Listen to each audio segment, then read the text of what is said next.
எங்க ஒழுங்கா இருக்கணும். அந்த ஆண்டவருடைய வசனம் தியானிக்காத, ஆண்டவருடைய வசனத்தினால வராத வெளி ஒழுக்கம், வெளி ஒழுங்கு அது ஒரு ஆத்மாவை ரட்சிக்காது.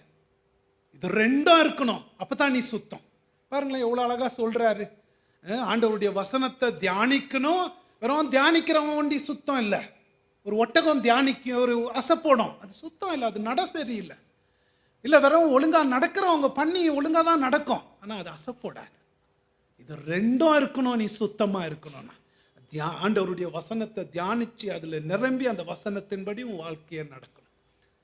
இல்லை வெளியில ஒண்டி ஒழுங்கா இருக்குன்னா பரிசேயர்களுக்கும் நம்மளுக்கும் வித்தியாசம் இல்லையே. நீங்க வெளியில ஒண்டி சுத்தம் பண்றீங்க, உள்ளுக்குள்ள எல்லா துன்மார்க்கம் இருக்குன்றீங்களே.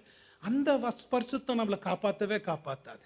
பரிசுத்தம்னா உள்ளேயும் இருக்கணும், வெளியும் இருக்கணும். அது உள்ள எப்படி ஆண்டவருடைய வசனத்தை தொடர்ந்து சங்கீதம் 1 மனுஷ மாதிரி அசைப்போடுறது, துன்மா